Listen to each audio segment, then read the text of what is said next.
ਗੱਲਬਾਤ ਦਾ ਸਿਲਸਿਲਾ ਮਿੰਟੂ ਜੀ ਸ਼ੁਰੂ ਕਰੀਏ। ਕਹਿੰਦੇ ਇਸ ਵਾਰ ਰੰਗੇ ਹੱਥੀ ਫੜਿਆ ਗਿਆ ਰੱਖਿਆ ਮੰਤਰਾਲਿਆ ਤੇ ਕੀਤਾ ਉਹੀ ਜੋ ਕਰ ਸਕਦਾ। ਤੁਹਾਨੂੰ ਪਤਾ ਹੀ ਹੈ ਕਿ ਇਹ ਸਭ ਕੁਝ ਚੱਲਦਾ ਹੀ ਹੈ। ਖੈਰ ਇਸ ਵਾਰੀ ਕਸੂਤਾ ਫਸ ਗਿਆ, ਮਤਲਬ ਕਿ ਡਿਫੈਂਸ ਮਿਨਿਸਟਰੀ ਦਾ ਜਿਹੜਾ ਯੱਕਾ ਆ ਉਹ ਆਪਣੇ ਆਪ ਹੀ ਖੁੱਭ ਗਿਆ, ਕਿਉਂਕਿ ਇਹਨਾਂ ਨੇ ਇੱਕ ਆਪਣੀ ਵੈਬਸਾਈਟ ਤੇ ਟਿੱਪਣੀ ਪਾਈ, ਮਤਲਬ ਕਿ ਜਿਹੜੀ ਟਿੱਪਣੀ ਸੀਗੀ ਉਹ ਬੜੀ ਹੈਰਾਨ ਕਰਨ ਵਾਲੀ ਸੀਗੀ। ਤਾਂ ਇਹਨਾਂ ਨੇ ਵੈਬਸਾਈਟ ਤੇ ਲਿਖ ਦਿੱਤਾ ਕਿ ਵਾਸਤਵਿਕ ਨਿਯੰਤਰਣ ਰੇਖਾ, ਹਿੰਦੀ ਚ ਮੈਂ ਅਨੁਵਾਦ ਕਰ ਦੇਣਾ ਜਾਂ ਪੰਜਾਬੀ ਚ ਹੀ ਕਰ ਦੇਣਾ, ਕਿ ਜਿਹੜੀ ਉਹ ਐਕਚੁਅਲ ਲਾਈਨ ਆਫ ਕੰਟਰੋਲ ਆ, ਉਹਦੇ ਕਹਿੰਦੇ ਆ ਕਿ ਖਾਸ ਤੌਰ ਤੇ ਗਲਵਾਨ ਵੈਲੀ ਦੇ ਵਿੱਚ 5 ਮਈ 2020 ਤੋਂ ਹੀ ਚੀਨ ਦੀ ਜਿਹੜੀ ਆ ਉਹ ਹਮਲਾਵਰਤਾ ਵੱਧਦੀ ਜਾ ਰਹੀ ਆ। ਚੀਨੀ ਫੌਜ ਨੇ 17-18 ਮਈ 2020 ਨੂੰ ਕੁਕਰਾਂਗ ਨਾਲਾ ਗੋਗਰਾ ਪੈਂਗੋਂਗ ਝੀਲ ਦੇ ਉੱਤਰੀ ਕਿਨਾਰੇ ਤੇ ਜੋ ਹੱਦ ਆ, ਪੰਜਾਬੀ ਚ ਹੱਦ ਕਹਾਂਗੇ, ਉਹਦਾ ਉਲੰਘਣ ਕੀਤਾ।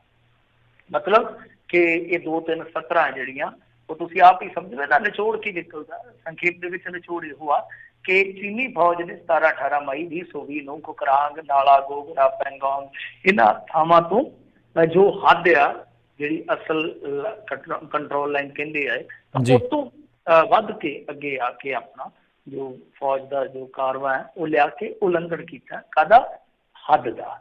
ਤਾਂ ਇਹ ਨਿਚੋੜ ਨਿਕਲਦਾ। ਤਾਂ ਇਹ ਜਿਵੇਂ ਹੀ ਹੁਣ ਡਿਫੈਂਸ ਦੇ, ਕਿਉਂਕਿ ਕਈ ਮਾਹਰ ਜਿਹੜੇ ਆ ਉਹ ਨਿਗਾਹ ਲਾ ਕੇ ਰੱਖਦੇ ਆ ਇਹੋ ਜਿਹੇ ਪ੍ਰਤੀਕਰਮ ਜਿਸ ਤਰ੍ਹਾਂ ਹੀ ਆਉਂਦੇ ਆ। ਤਾਂ ਖਾਸ ਤੌਰ ਤੇ ਅਜੇ ਸ਼ੁਕਲਾ ਜੀ ਹੈ ਜਿਹੜੇ ਸ਼ੁਰੂ ਤੋਂ ਹੀ ਦਾਅਵਾ ਕਰਦੇ ਆਏ, ਔਰ ਉਹਨਾਂ ਦੇ ਦਾਅਵੇ ਪੁਖਤਾ ਰਹੇ ਨੇ ਇਸ ਮਾਮਲੇ 'ਚ। ਹਾਲਾਂਕਿ ਪਹਿਲਾਂ ਉਹ ਝੁਠਲਾਏ ਜਾਂਦੇ ਆ, ਪਰ ਬਾਅਦ ਦੇ ਵਿੱਚ ਉਹਨਾਂ ਦੀਆਂ ਕਈਆਂ ਗੱਲਾਂ ਜਿਹੜੀਆਂ ਤਕਰੀਬਨ ਸੱਚ ਹੋਈਆਂ ਨੇ ਹੁਣ ਤੱਕ, ਜੋ ਵੀ ਸਟੈਂਡ ਆਫ ਹੋਇਆ। ਤਾਂ ਉਹ ਉਹਨਾਂ ਨੇ ਨਾਲ ਦੀ ਨਾਲ ਰੌਲਾ ਪਾ ਲਿਆ। ਉਹ ਕਹਿੰਦੇ ਕੀ ਗੱਲ ਆ, ਇਹ ਕੀ ਚੱਕਰ ਆ ਬਈ, ਤੁਸੀਂ ਤੇ ਮੰਨਦੇ ਹੀ ਨਹੀਂ ਸੀਗੇ, ਅੱਜ ਮੰਨ ਗਏ ਨਾ। ਤੁਸੀਂ ਤੇ 19 ਜੂਨ ਨੂੰ ਪ੍ਰਧਾਨ ਮੰਤਰੀ ਨੇ ਜੋ ਕਿਹਾ ਸੀ ਉਹਦੇ ਤੇ ਫੁੱਲ ਚੜਾ ਰਹੇ ਸੀਗੇ ਨਾ। ਤਾਂ ਪ੍ਰਧਾਨ ਮੰਤਰੀ ਕੀ ਕਹਿ ਰਹੇ ਸੀਗੇ? ਤਾਂ ਪ੍ਰਧਾਨ ਮੰਤਰੀ ਨੇ ਆਖਿਆ ਸੀਗਾ ਕਿ ਨਾ ਕੋਈ ਗੁੱਸਾ ਹੈ, ਨਾ ਕੋਈ ਗੁੱਸਾ ਹੁਆ ਹੈ, ਠੀਕ ਹੈ ਨਾ।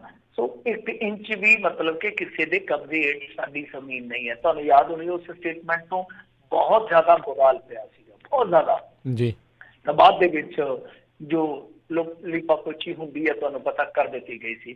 ਤਾਂ ਇਹ ਇੱਕ ਤਰ੍ਹਾਂ ਨਾਲ ਕਹੀਏ ਤਾਂ ਬਹੁਤ ਤਕੜਾ ਵਿਰੋਧਾਭਾਸ ਸੀਗਾ, ਜਿਹਦਾ ਕਿ ਡਿਫੈਂਸ ਮਿਨਿਸਟਰੀ ਦੀ ਅਧਿਕਾਰਤ ਵੈਬਸਾਈਟ ਤੋਂ ਦੇਖਣ ਨੂੰ ਮਿਲਿਆ। ਔਰ ਕਮਾਲ ਦੀ ਗੱਲ ਹੋਈ, ਜਿਸ ਤਰ੍ਹਾਂ ਤੁਸੀਂ ਅਖੀਰਲਾ ਸ਼ਬਦ ਇਸਤੇਮਾਲ ਕੀਤਾ ਕਿ ਅਖੀਰ 'ਚ ਉਹੀ ਹੋਇਆ ਜੋ ਆਮ ਤੌਰ ਤੇ ਹੁੰਦਾ, ਜੋ ਕਰ ਸਕਦੇ ਸੀ ਉਹਨਾਂ ਨੇ ਚੱਕ ਕੇ ਉਹ ਜਾਣਕਾਰੀ ਜਿਹੜੀ ਉਹੀ ਸਾਫ਼ ਕਰ ਦਿੱਤੀ। ਗੱਲ ਸਾਖਰ ਵਾਂਗੂ ਉਹ ਇੱਕ ਗਾਣਾ ਸੀਗਾ ਦੇਬੀ ਮਖਸੂਸਪੁਰੀਏ ਦਾ ਲਿਖਿਆ, ਛੇਤੀ ਦੇਣੇ ਗੱਲ ਸਾਖਰ ਵਾਂਗੂ ਪੂੰਝਦਾ। ਤਾਂ ਉਹਨੂੰ ਛੇਤੀ ਦੇਣੇ ਇਹਨਾਂ ਨੇ ਨਾਲ ਦੀ ਨਾਲ ਪੂੰਝਤਾ। ਪਰ ਉਦੋਂ ਤੀਕ ਸ਼ਾਟ ਵੱਜ ਚੁੱਕੇ ਸਨ, ਉਦੋਂ ਤੀਕ ਟਵੀਟ ਦਾ ਜਿਹੜੇ ਆ ਸ਼ੇਅਰ ਹੋ ਚੁੱਕੇ ਸਨ, ਪਰ ਜਿਹੜਾ ਲਿੰਕ ਆ ਉਹ ਨਹੀਂ ਖੁੱਲ ਰਿਹਾ।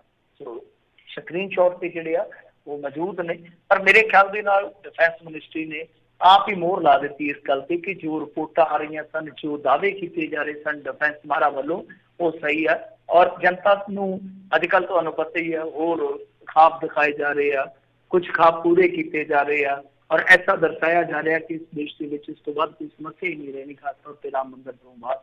ਤਾਂ ਦੂਜੀ ਚੀਜ਼ ਜਿਹੜੀ ਆ ਉਹ ਇਹ ਵੇਖਣ ਵਾਲੀ ਆ ਕਿ ਐਨ ਮੌਕੇ ਤੇ ਇੱਕ ਹੋਰ ਵੀ ਖਬਰ ਆਈ ਆ। ਖਬਰ ਕੀ ਆਈ ਆ ਕਿ ਜੋ ਪੈਂਗੋਂਗ ਝੀਲ, ਜਿਹਦਾ ਵਿੱਚ ਜ਼ਿਕਰ ਵੀ ਹੈ ਡਿਫੈਂਸ ਮਿਨਿਸਟਰੀ ਦੀ ਅਧਿਕਾਰਤ ਟਿੱਪਣੀ ਦੇ ਵਿੱਚ, ਪੈਂਗੋਂਗ ਝੀਲ ਤੇ ਉਹਨਾਂ ਨੇ ਚਰਚਾ ਕਰਨ ਤੋਂ ਹੀ ਨਾ ਕਰ ਦਿੱਤੀ ਹੈ। ਮਤਲਬ ਕਿ ਜੋ ਡਿਸਐਂਗੇਜਮੈਂਟ ਨੂੰ ਲੈ ਕੇ ਵਾਰਤਾਲਾਪ ਚੱਲ ਰਿਹਾ ਹੈ ਭਾਰਤ ਤੇ ਚੀਨ ਦੇ ਦਰਮਿਆਨ, ਉਹਦੇ 'ਚ ਚੀਨ ਕਹਿੰਦਾ ਕਿ ਦੂਜਿਆਂ ਤੇ ਆਪਾਂ ਗੱਲ ਕਰ ਲੈਂਦੇ ਹਾਂ, ਗੋਗਰਾ ਵਾਲੇ ਮੁੱਦੇ ਤੇ ਕਰ ਲੈਂਦੇ ਹਾਂ, ਫਿਰ ਆਪਾਂ ਗਲਵਾਨ ਵਾਲੇ ਤੇ ਕਰ ਲੈਂਦੇ ਹਾਂ, ਪੈਂਗੋਂਗ ਤੇ ਸਾਡਾ ਪੈਂਗੋਂਗ ਝੀਲ ਜਿਹੜੀ ਆ ਜਿੱਥੇ ਅਸੀਂ ਖੜੇ ਬਸ ਠੀਕ ਹੈ, ਤਾਂ ਗਿਆ ਤੁਸੀਂ ਤਾਂ ਫਿੰਗਰ ਨੰਬਰ 2 ਤੇ ਪਹੁੰਚੋ।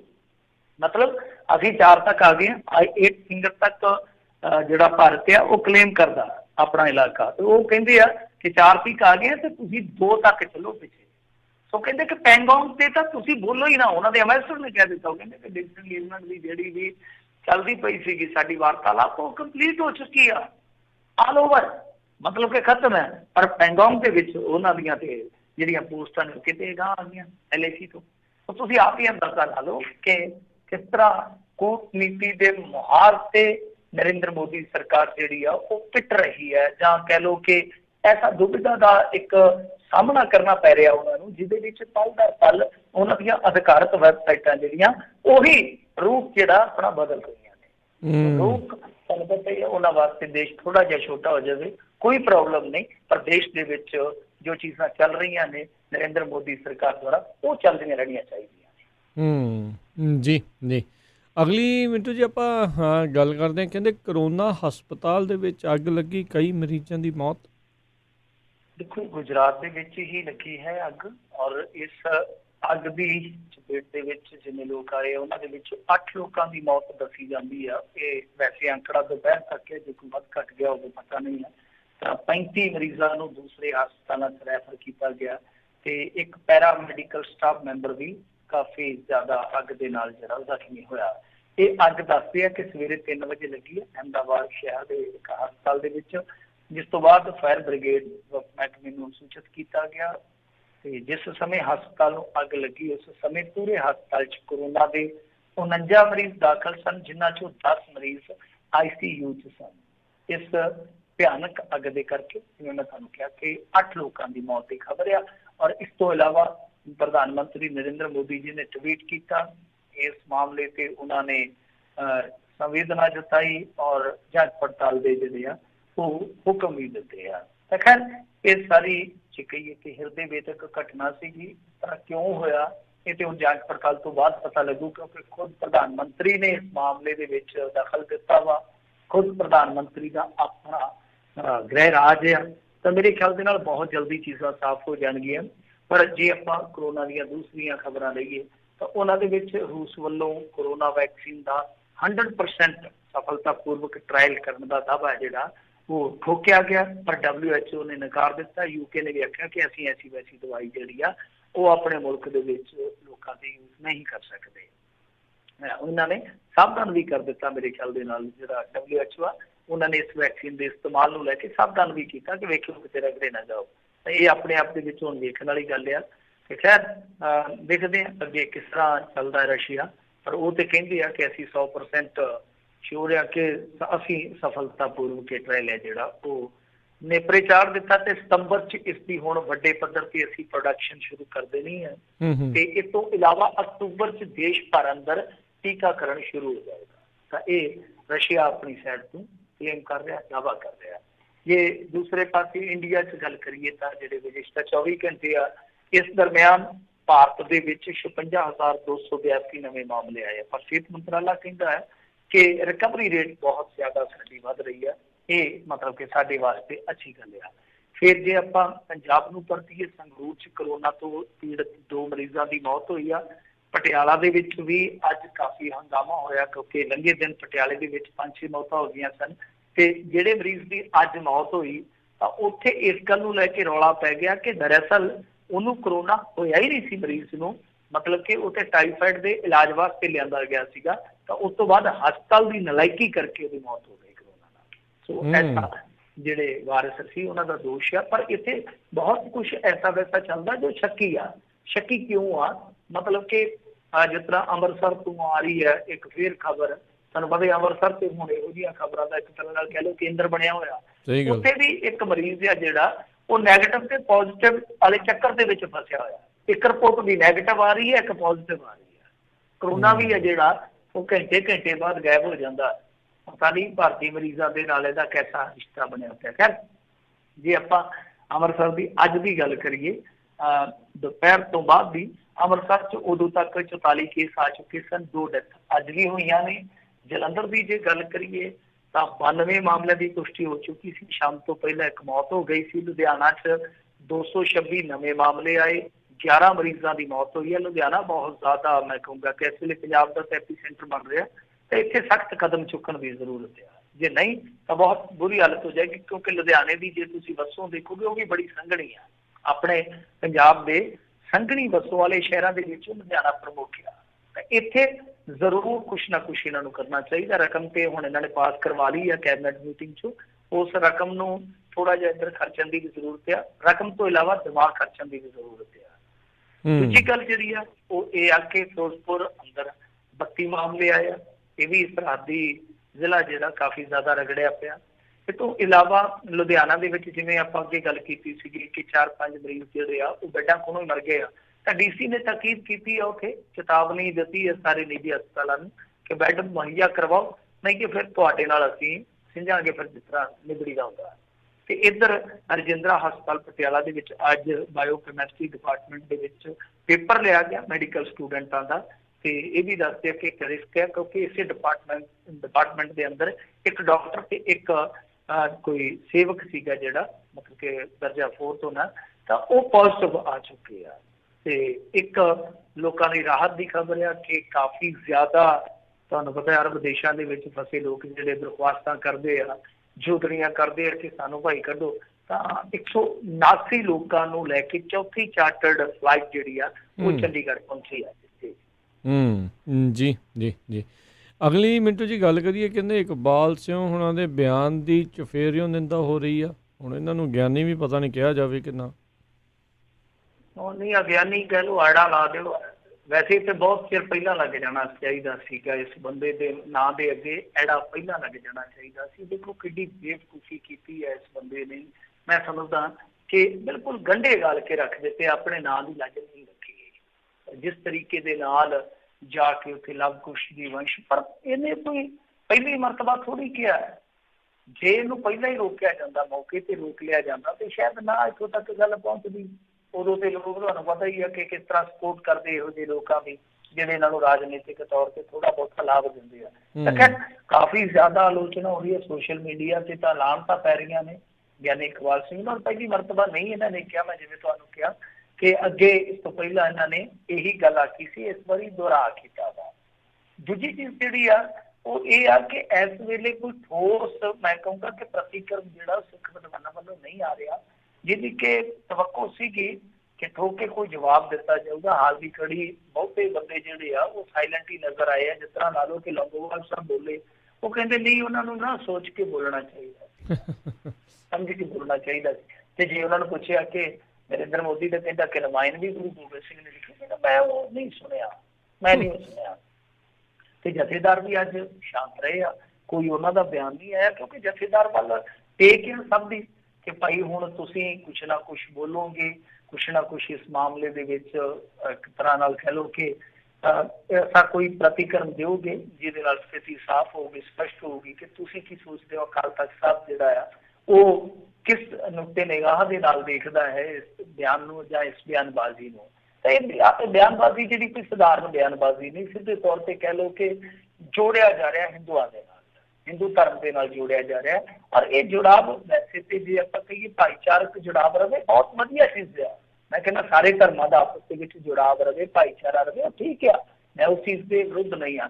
ਪਰ ਇੱਕ ਵੱਖਰੇ ਧਰਮ ਨੂੰ ਜਿਹਦੀਆਂ ਕਿ ਮਨੌਤਾਂ ਤੋਂ ਲੈ ਕੇ ਵੈਸੇ ਤੇ ਬਹੁਤ ਕੁਛ ਰਲ ਗੱਡ ਹੋ ਗਿਆ, ਜਿਹਦੀਆਂ ਮਾਨਤਾਵਾਂ ਤੋਂ ਲੈ ਕੇ ਸੰਕਲਪ ਜਿਹੜੇ ਆ ਉਹ ਸਾਰੇ ਤਕਰੀਬਨ ਹੁਣ ਤੇ ਜੁਦਾ ਆ।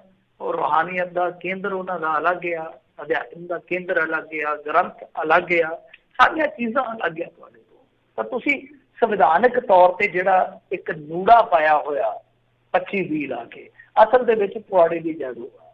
ਕਿਉਂਕਿ ਜਦ ਤੱਕ ਤੁਸੀਂ ਠੀਕ ਆ ਧਾਰਮਿਕ ਤੌਰ ਤੇ ਤੁਸੀਂ ਕਰੀ ਚੱਲੋ ਵਿਰੋਧ, ਪਰ ਉਹ ਸੰਵਿਧਾਨਕ ਤੌਰ ਤੇ ਤੁਹਾਨੂੰ ਕੱਢ ਕੇ ਦਿਖਾ ਦੇਣਗੇ ਕਿ ਸੰਵਿਧਾਨ ਵੀ ਮੰਨਦਾ ਕਿ ਤੁਸੀਂ ਸਾਡਾ ਹੀ ਹਿੱਸਾ। ਤਾਂ ਇੱਥੇ ਹੁਣ ਠੋਸ ਇੱਕ ਲੀਡਰਸ਼ਿਪ ਦੀ ਠੋਸ ਹਕਮਤ ਅਮਲੀ ਚਾਹੀਦੀ ਸੀ ਕਿ ਠੋਕਮਾ ਜਵਾਬ ਦਿੱਤਾ ਜਾਂਦਾ। ਦੇਖੋ ਇਹ ਕੋਈ ਸਧਾਰਨ ਗੱਲ ਨਹੀਂ ਹੈ, ਇਹ ਬੜੀ ਗੈਰ ਸਧਾਰਨ ਗੱਲ ਆ ਕਿ ਨਰਿੰਦਰ ਮੋਦੀ ਵਰਗਾ ਪ੍ਰਧਾਨ ਮੰਤਰੀ, ਜਿਹੜਾ ਕਿ ਜਾਣੂ ਆ ਪੰਜਾਬ ਦੇ ਧਾਰਮਿਕ ਸੱਭਿਆਚਾਰਕ ਖਾਸੇ ਤੋਂ, ਨਰਿੰਦਰ ਮੋਦੀ ਬਾਖੂਬੀ ਜਾਣੂ ਆ। ਕਿਉਂ? ਕਿਉਂਕਿ ਇਸ ਖਿੱਤੇ ਦੇ ਵਿੱਚ ਨਰਿੰਦਰ ਮੋਦੀ ਨੇ ਬਹੁਤ ਦੇਰ ਕੰਮ ਕੀਤਾ ਹੈ।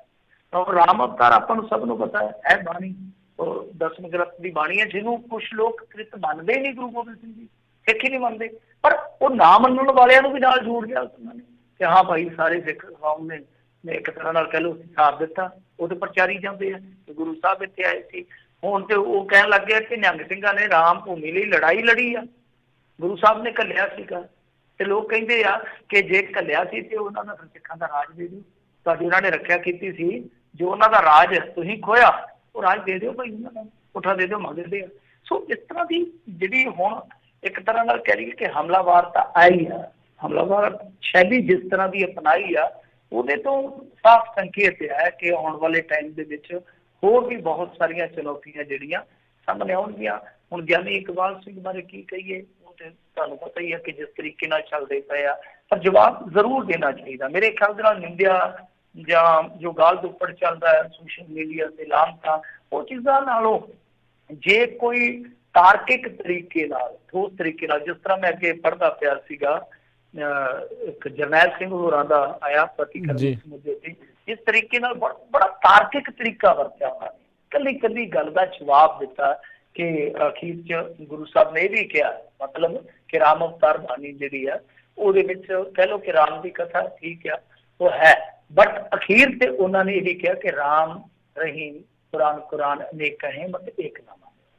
ਉਹਨਾਂ ਨੇ ਸਵਈਆ ਸਵਈਆ ਕਹਿੰਦੇ ਆ ਨਾ, ਸਵਈਆ ਸ਼ਾਇਦ ਉਹਨਾਂ ਨੇ ਲਿਖਿਆ ਵਾ। ਸੋ ਉਹ ਤਾਰਕਿਕ ਤਰੀਕਾ ਹੈ ਕਿ ਉਸ ਤਰ੍ਹਾਂ ਜਵਾਬ ਦਿੱਤਾ ਜਾਵੇ ਜਿਸ ਤਰ੍ਹਾਂ ਉਹਨਾਂ ਨੇ ਗੁਰਬਾਣੀ ਦੇ ਵਿੱਚੋਂ ਹਵਾਲੇ ਲਏ ਆ ਕਿ ਇਸ ਰਾਮ ਨੂੰ ਨਹੀਂ ਕਿਹਾ ਗਿਆ। ਰਾਮ ਮਤਲਬ ਕਿ ਜੋ ਭਗਵਾਨ, ਜੋ ਇੱਕ ਜਿੱਦਾਂ ਕਹਿ ਲਈਏ ਕਿ ਸਰਵ ਵਿਆਪੀ ਹੈ, ਜੋ ਰੱਬ ਦਾ, ਜਿਹਨੂੰ ਆਪਾਂ ਕਹਿੰਦੇ ਹਾਂ ਕਿ ਰੱਬ ਦਾ ਰੂਪ ਮੰਨਿਆ ਜਾਂਦਾ, ਉਸ ਚੀਜ਼ ਨੂੰ ਕਿਹਾ ਗਿਆ, ਰੱਬ ਨੂੰ ਕਿਹਾ ਗਿਆ, ਭਗਵਾਨ ਨੂੰ ਕਿਹਾ ਗਿਆ, ਇਸ਼ਟ ਨੂੰ ਕਿਹਾ ਗਿਆ, ਨਾ ਕਿ ਇਸ ਰਾਮ ਰਾਜੇ ਨੂੰ ਕਿਹਾ ਗਿਆ। ਸੋ ਤਾਰਕਿਕ ਤਰੀਕਾ ਅਪਣਾਉਣਾ ਚਾਹੀਦਾ ਇਸ ਮੁੱਦੇ ਤੇ। ਕੱਲੀਆਂ ਗਾਲਾਂ ਗੂਲਾਂ ਦੇ ਨਾਲ ਵੀ ਹੁਣ ਕੁਛ ਨਹੀਂ ਹੋਣਾ, ਕਿਉਂਕਿ ਕਾਫੀ ਜ਼ਿਆਦਾ ਇਸ ਵੇਲੇ ਮਸਲਾ ਜਿਹੜਾ ਸੰਵੇਦਨਸ਼ੀਲ ਆ। ਸੋ ਜਿਹੜੇ ਵੱਡੇ ਚਿਹਰੇ ਆ, ਜਿਸ ਤਰ੍ਹਾਂ ਆਪਾਂ ਗੱਲ ਕੀਤੀ ਆ ਕਿ ਖਾਸ ਤੌਰ ਤੇ ਜਥੇਦਾਰ ਸਾਹਿਬ ਆ, ਲੌਂਗੋਵਾਲ ਸਾਹਿਬ ਆ, ਹੁਣ ਉਸ ਤੋਂ ਬਾਅਦ ਅਕਾਲੀ ਲੀਡਰ ਆ, ਉਹਨਾਂ ਨੂੰ ਵੀ ਆਪਣਾ ਸਟੈਂਡ ਸਪਸ਼ਟ ਕਰਨਾ ਚਾਹੀਦਾ। ਟਕਸਾਲ ਵਾਲੇ ਤੇ ਬੋਲਣਗੇ ਨਹੀਂ ਬਿਲਕੁਲ, ਕਿਉਂਕਿ ਬਹੁਤ ਕੁਛ ਆ ਜਿਹੜਾ ਫਿਰ ਨਿਕਲ ਆਉਣਾ, ਤੁਹਾਨੂੰ ਪਤਾ ਹੀ ਆ। ਪਰ ਇੱਕ ਗੱਲ ਜਿਹੜੀ ਆ ਨਾ ਉਹ ਵੇਖਣ ਵਾਲੀ ਆ।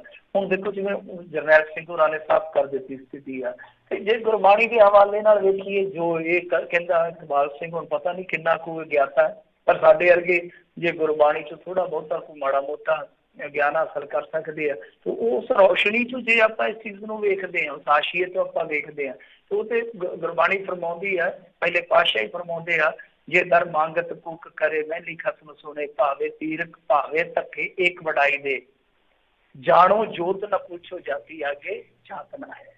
ਸੋ ਗੁਰਬਾਣੀ ਤੇ ਸਿੱਧੇ ਤੌਰ ਤੇ ਕੁਲ ਵੰਸ਼, ਠੀਕ ਹੈ ਨਾ, ਇਹ ਇਸ ਸਾਰੇ ਸਿਸਟਮ ਨੂੰ ਹੀ ਰੱਦ ਕਰ ਰਹੀ ਹੈ ਨਾ। ਉਹ ਤਾਂ ਕਹਿ ਰਹੇ ਕਿ ਜਾਣੋ ਜੋਤ ਨਾ ਪੁੱਛੋ ਜਾਤੀ ਅੱਗੇ ਜਾਤ ਨਾ ਹੈ।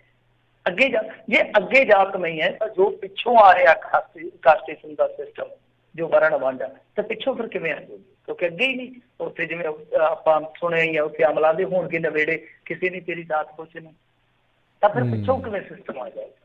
ਸੋ ਉਹ ਤਾਂ ਚੀਜ਼ ਰੱਦ ਹੁੰਦੀ ਹੈ। ਸੋ ਇਹ ਤਰੀਕੇ ਆ ਜਿੱਥੇ ਗੱਲਬਾਤ ਜਿਹੜੀ ਆ ਉਹ ਅੱਗੇ ਕੀਤੀ ਜਾ ਸਕਦੀ, ਅੱਗੇ ਵਧਾਈ ਜਾ ਸਕਦੀ ਹੈ। ਪਰ ਮੇਰੇ ਖਿਆਲ ਦੇ ਨਾਲ ਸਿੱਖ ਕੌਮ ਵਾਸਤੇ ਨਵੀਂ ਚੁਣੌਤੀ ਹੈ। ਚੁਣੌਤੀ ਨਾਲ ਕਿਵੇਂ ਸਿੱਝਿਆ ਜਾਵੇ, ਸਭ ਤੋਂ ਪਹਿਲਾਂ ਤੇ ਇਹ ਨਿਰਣਾ ਕਰਨਾ ਪਊਗਾ ਕਿ ਗਲਤੀ ਕਿੱਥੇ ਹੋਈ ਹੈ, ਉਹ ਤੁਹਾਨੂੰ ਲੱਭਣਾ ਪਊਗਾ। ਗਲਤੀ ਕਿੱਥੇ ਹੋਈ ਹੈ, ਉਹਨਾਂ ਗਲਤੀਆਂ ਦਾ ਨਿਚੋੜ ਕੱਢ ਕੇ ਫਿਰ ਇੱਕ ਸੁਰ ਦੇ ਵਿੱਚ ਜਵਾਬ ਦੇਣਾ ਪਊਗਾ। ਜੀ ਜੀ। ਅਗਲੀ ਮਿੰਟੂ ਜੀ ਗੱਲ ਕਰੀਏ ਚੁਣੌਤੀਆਂ ਦੀ ਗੱਲ ਹੀ ਇੱਕ ਹਿਸਾਬ ਦੇ ਨਾਲ ਸ਼੍ਰੀ ਦਰਬਾਰ ਸਾਹਿਬ ਦੀ ਹੂਬਹੂ ਨਕਲ ਤੇ ਬਣਾਏ ਜਾ ਰਹੇ ਗੁਰਦੁਆਰੇ ਦੀ ਹੁਣ ਤਬਦੀਲੀ ਸੰਬੰਧੀ ਜਥੇਦਾਰ ਨੂੰ ਮੰਗ ਪੱਤਰ। ਦੇਖੋ ਮੰਗ ਪੱਤਰ ਜਿਹੜਾ ਉਹ ਦਿੱਤਾ ਗਿਆ ਵਾ, ਇਸ ਮੰਗ ਪੱਤਰ ਦੇ ਵਿੱਚ ਜੋ ਗੱਲ ਹੈ, ਕਿਉਂਕਿ ਇਹ ਮਸਲਾ ਕਾਫੀ ਪੁਰਾਣਾ ਵਾ। ਮਸਤੂਆਣਾ ਤੁਹਾਨੂੰ ਪਤਾ ਹੀ ਹੈ ਕਿ ਜਦੋਂ ਆਪਾਂ ਇੱਧਰ ਨੂੰ ਜਾਂਦੇ ਹਾਂ ਬਰਨਾਲੇ ਤੋਂ ਸੰਗਰੂਰ ਨੂੰ, ਰਸਤੇ ਦੇ ਵਿੱਚ ਆਉਂਦਾ ਮਸਤੂਆਣਾ, ਬਹੁਤ ਵੱਡਾ ਗੁਰਦੁਆਰਾ ਹੈ। ਤਾਂ ਉੱਥੇ ਮਤਲਬ ਕਿ ਜੋ ਬਿਲਡਿੰਗ ਉਸਾਰੀ ਜਾ ਰਹੀ ਆ, ਉਹ ਦਰਬਾਰ ਸਾਹਿਬ ਦੀ ਹੂਬਹੂ ਨਕਲ ਕਹਿ ਸਕਦੇ ਹਾਂ ਆਪਾਂ। ਤਾਂ ਇਸ ਮੁੱਦੇ ਤੇ ਵਿਵਾਦ ਖਾਸਾ ਪੁਰਾਣਾ ਆ, ਮੇਰੇ ਖਿਆਲ ਦੇ ਨਾਲ 2012 ਗੁਰੂਆਂ ਤੋਂ ਮੈਂ ਦੇਖਦਾ ਆ ਰਿਹਾ। ਬਹੁਤ ਪੁਰਾਣਾ ਵਿਵਾਦ ਆ ਜਿਹਦਾ ਕਿ ਨਿਪਟਾਰਾ ਨਹੀਂ ਕੀਤਾ ਗਿਆ। ਪਰ ਮੈਂ ਵਾਰ-ਵਾਰ ਕਹਿੰਦਾ ਕਿ ਸਿੱਖ ਕੌਮ ਦੀ ਲੀਡਰਸ਼ਿਪ ਦੀ ਇਹ ਗਲਤੀ ਜਿਹੜੀ ਆ ਉਹ ਆਉਣ ਵਾਲੀਆਂ ਜਨਰੇਸ਼ਨਾਂ ਦੀ ਨਜ਼ਰ 'ਚ ਗੁਨਾਹਗਾਰੀ ਰਹੂਗੀ, ਕਿਉਂਕਿ ਸਮੇਂ ਸਿਰ ਇਹਨਾਂ ਨੇ ਇਹਨਾਂ ਚੀਜ਼ਾਂ ਦਾ ਵਿਧਾਨ ਵਧਾਇਆ, ਮਤਲਬ ਕਿ ਘਟਾਇਆ ਨਹੀਂ। ਇਸ ਦੌਰ ਦੇ ਵਿੱਚ ਵੀ ਆ ਕੇ ਹੁਣ ਇਹਨਾਂ ਦੀ ਚੁੱਪੀ ਹੈ ਜਿਹੜੀ, ਦੁਬਿਧਾ ਹੈ ਜਿਹੜੀ, ਜਾਂ ਕਹਿ ਲਓ ਦਫਾੜਤਾ ਹੈ ਜਿਹੜੀ, ਉਹ ਨੁਕਸਾਨਦਾਇਕ ਹੈ। ਤਾਂ ਇਸ ਮਾਮਲੇ ਦਾ ਤੁਸੀਂ ਦੇਖੋ, ਮੈਂ 7-8 ਸਾਲ ਤੋਂ ਤੇ ਲਗਾਤਾਰ ਖਬਰਾਂ 'ਚ ਮੈਂ ਦੇਖ ਰਿਹਾ ਵਾਂ। ਹੁਣ ਜਾ ਕੇ ਮੰਗ ਪੱਤਰ ਦਿੱਤਾ ਗਿਆ ਵਾ ਗਿਆਨੀ ਹਰਪ੍ਰੀਤ ਸਿੰਘ ਹੋਰਾਂ ਨੂੰ ਕਿ ਇਸ ਮਸਲੇ ਤੇ ਭਾਈ ਕਾਰਵਾਈ ਕੀਤੀ ਜਾਵੇ। ਪਰ ਗੱਲ ਇਹ ਆ ਕਿ ਇੱਥੋਂ ਦੀ ਜੋ ਟਰਸਟ ਆ, ਉਹਨਾਂ ਦੇ ਮੁਖੀ ਤੇ ਹੈਗੇ ਸੁਖਦੇਵ ਸਿੰਘ ਢੀਂਡਸਾ, ਤੇ ਸੁਖਦੇਵ ਸਿੰਘ ਢੀਂਡਸਾ ਹੁਣ ਤੱਕ ਅਕਾਲੀ ਦਲ 'ਚ ਹੀ ਰਹੇ ਆ, ਤੇ ਅਕਾਲੀ ਦਲ 'ਚ ਰਹਿੰਦਿਆਂ ਕੋਈ ਇਸ ਤਰ੍ਹਾਂ ਕਰ ਜਾਵੇ, ਜਿਹਨੂੰ ਜੇ ਮੰਨ ਲਓ ਅੱਜ ਅਕਾਲ ਤਖਤ ਸਾਹਿਬ ਦੇ ਜਥੇਦਾਰ ਕਰ ਲੈਣ ਤਲਬ, ਇਸ ਮੰਗ ਪੱਤਰ ਤੇ ਕਾਰਵਾਈ ਕਰਦੇ ਆ, ਐਕਸ਼ਨ ਕਰਦੇ ਆ, ਮੰਨ ਲਓ ਤਲਬ ਕਰ ਲੈਂਦੇ ਆ, ਔਰ ਹੋ ਵੀ ਸਕਦੇ ਸੁਖਦੇਵ ਸਿੰਘ ਢੀਂਡਸਾ, ਕਿਉਂਕਿ ਆਖਿਆ ਉਹਨਾਂ ਤੇ ਤੁਹਾਨੂੰ ਪਤਾ ਹੀ ਆ ਅਕਾਲੀ ਦਲ ਦੀ ਜਿਸ ਤਰ੍ਹਾਂ ਮੁਖਾਲਫਤ ਕਰਦੇ ਆ। ਔਰ ਬਹੁਤ ਵਾਰੀ ਹੋਇਆ ਕਿ ਇਸ ਤਰ੍ਹਾਂ ਫਿਰ ਅਕਾਲ ਤਖਤ ਤੇ ਲਿਆਂਦਾ ਜਾਂਦਾ ਬੰਦਾ ਘੇਰ ਕੇ ਕਿ ਆ ਜਾ ਭਾਈ ਮਿੱਤਰਾ, ਉੱਥੇ ਕਰਦੇ ਆ ਗੱਲ ਤੇਰੇ ਨਾਲ।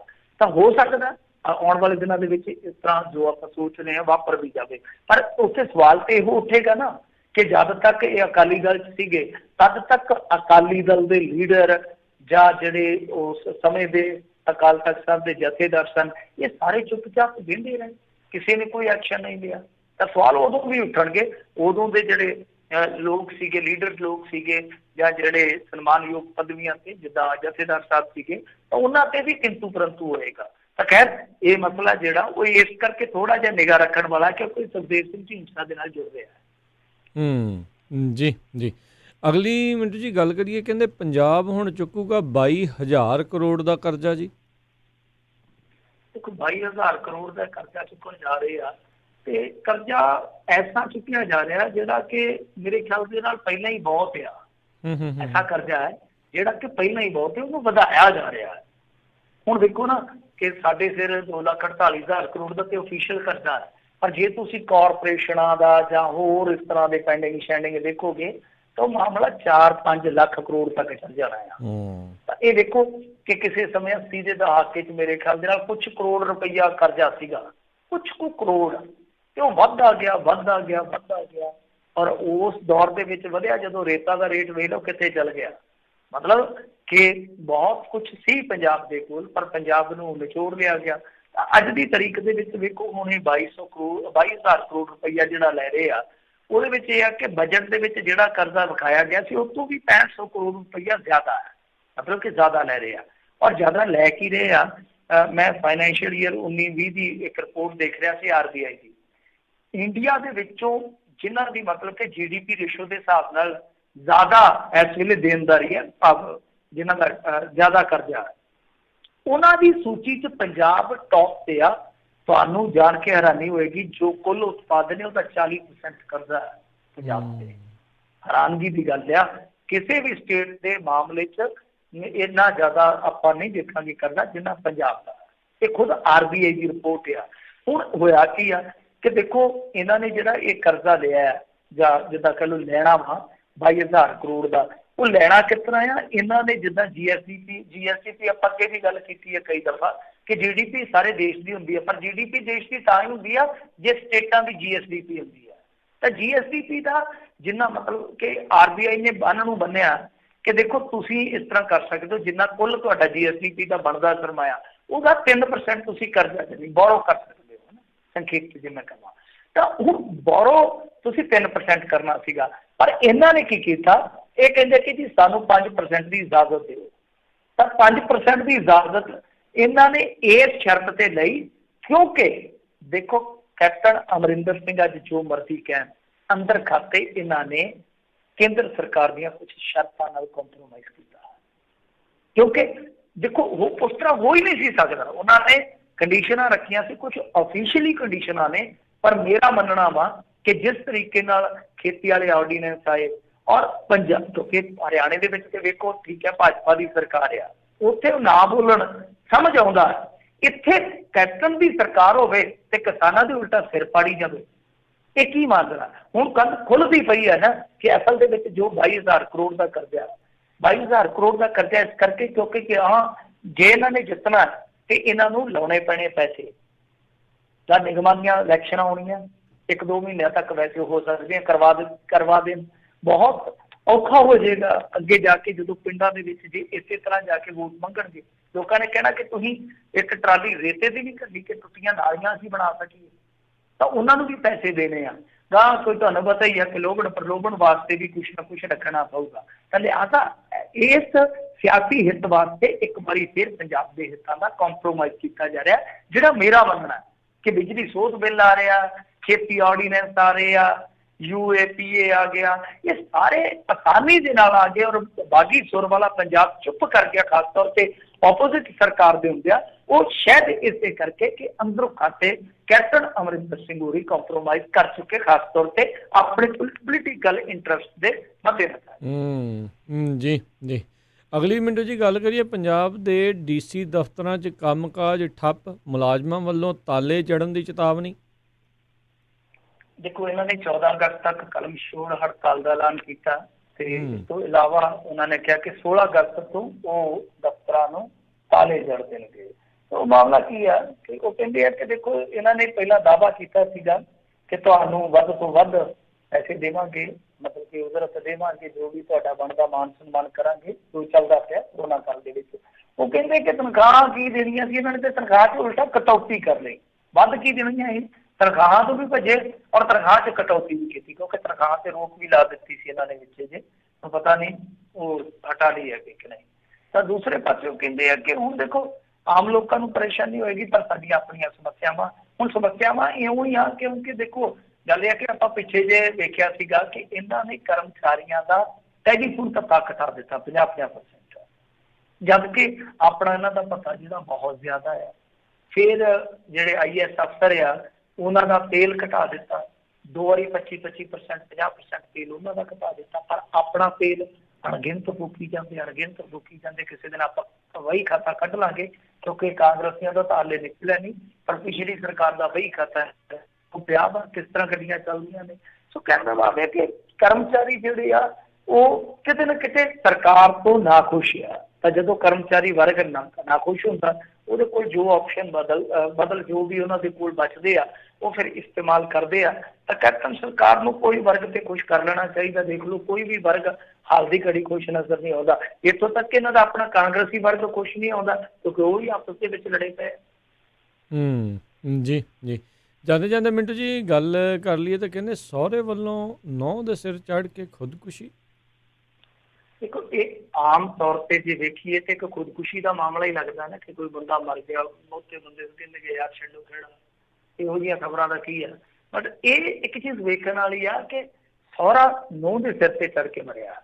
ਆਮ ਤੌਰ ਤੇ ਕੀ ਹੁੰਦਾ ਕਿ ਆਪਾਂ ਚੀਜ਼ ਦੇਖਦੇ ਹਾਂ ਕਿ ਸਹੁਰਿਆਂ ਤੋਂ ਸਤੀ ਤਪੀ ਜਿਹੜੀ ਕੁੜੀ ਕਿਸੇ ਦੀ ਧੀ ਉਹ ਵਿਚਾਰੀ ਮੁੱਕ ਜਾਂਦੀ ਆ, ਆਪਣੇ ਆਪ ਨੂੰ ਮੁਕਾ ਲੈਂਦੀ, ਕਿਉਂਕਿ ਸਾਡੇ ਸਮਾਜ ਦੀਆਂ ਨਾ ਕੁਛ ਐਸੀਆਂ ਬਣਾਈਆਂ ਹੋਈਆਂ ਨੇ ਮਿੱਤਰਾਂ ਕਿ ਹਾਂ ਪੁੱਤਰ ਹੁਣ ਤੈਨੂੰ ਜਿਉਂਦੀ ਨੂੰ ਡੋਲੀ ਪਾ ਦਿੱਤਾ, ਹੁਣ ਤੂੰ ਮਰੀ ਆ ਗਈ, ਮਤਲਬ ਕਿ ਜਿਉਂਦੇ ਜੀ ਤੂੰ ਆਪਣੇ ਸਹੁਰੇ ਘਰ ਚ ਵਾਪਸ ਨਹੀਂ ਆਉਣਾ। ਲੜ ਭਿੜ ਕੇ ਕਹਿਣ ਦਾ ਮਤਲਬ ਹੈ ਕਈ ਵਾਰ ਬੱਚਾ ਜਿਹੜਾ ਤੁਹਾਨੂੰ ਪਤਾ ਹੀ ਹੈ ਕਿ ਬਹੁਤ ਜ਼ਿਆਦਾ ਦਬਾਅ ਮਹਿਸੂਸ ਕਰਦਾ, ਪਰ ਕਈ ਵਾਰ ਕਹਾਣੀਆਂ ਉਲਟ ਹੁੰਦੀਆਂ, ਕਈ ਵਾਰ ਨਹੀਂ, ਬਹੁਤ ਵਾਰੀ ਕਹਾਣੀਆਂ ਉਲਟ ਹੁੰਦੀਆਂ।